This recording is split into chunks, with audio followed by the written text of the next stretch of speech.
रामपुर खेड़ा की काली हवेली नाम तो सुना ही होगा। वही हवेली जो सालों से वीरान पड़ी थी। कहते हैं वहां जो भी गया कभी लौटा नहीं। और अब उस लिस्ट में एक और नाम जुड़ गया था, आरव का। आरव एक फेमस यूट्यूब घोस्ट हंटर। उसकी आखिरी लाइव स्ट्रीम काली हवेली के अंदर से थी। लाखों लोग देख चुके थे। वीडियो के आखिर में बस एक चीख थी और फिर अंधेरा। अगले दिन जब पुलिस पहुंची तो हवेली के बाहर की दीवार पर खून से लिखा था, एक और। सोशल मीडिया पर तहलका मच गया। लोग कह रहे थे ये सब एक पब्लिसिटी स्टंट है। लेकिन आरव के दोस्त और उसके चैनल की पार्टनर मीरा जानती थी कि ये कोई मजाक नहीं था। आरव वाकई गायब था। उसके आखिरी शब्द जो वीडियो में सुनाई दिए थे वो थे, अब तू नहीं जाएगा। मीरा ने फैसला कर लिया। उसने अपनी कैमरा टीम को कहा, अगर वो अंदर है तो मैं उसे वापस लाऊंगी। अगले दिन शाम 5 बजे मीरा अकेले ही उस मनहूस हवेली के गेट पर खड़ी थी। कैमरा हाथ में था और दिल में एक अजीब सा डर।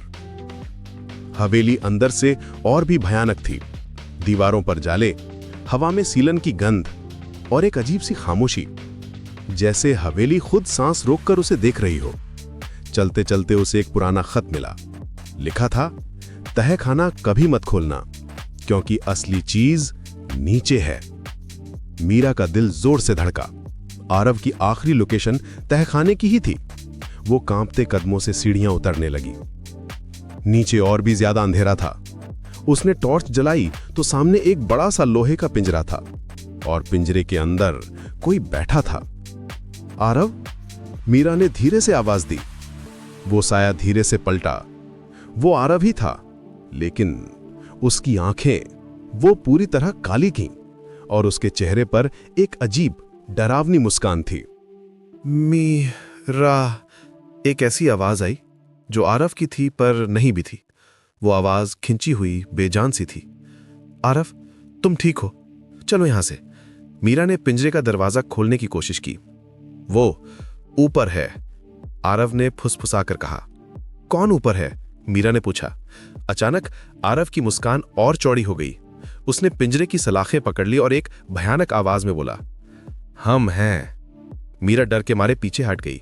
तभी उसकी नजर एक पुरानी डायरी पर पड़ी जो कोने में पड़ी थी। उसने कांपते हाथों से उसे उठाया।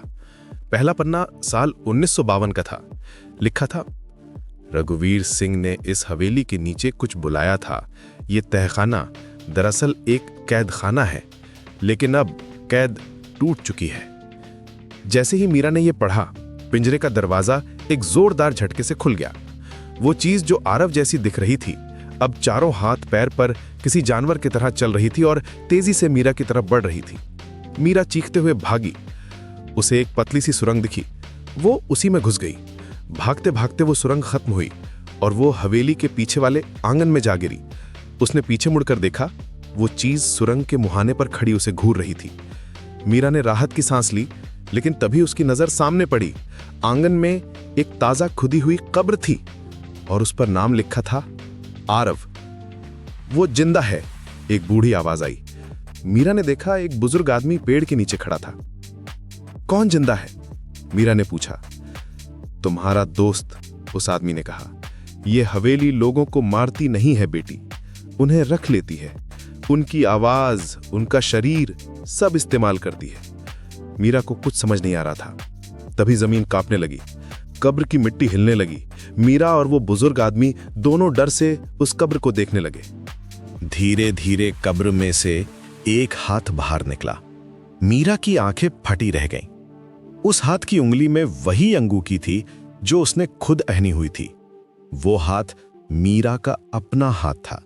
उसे उस बुजुर्ग आदमी की बात याद आई, ये हवेली उन्हें रख लेती है। जो मीरा कब्र के बाहर खड़ी थी, उसकी आंखों में अब वही कालापन और चेहरे पर वही डरावनी मुस्कान थी जो उसने तहखाने में आरव के चेहरे पर देखी थी।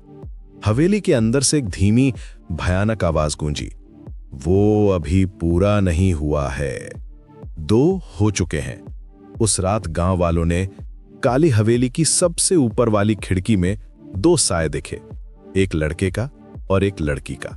दोनों बस बाहर अंधेरे में देख रहे थे और मुस्कुरा रहे थे।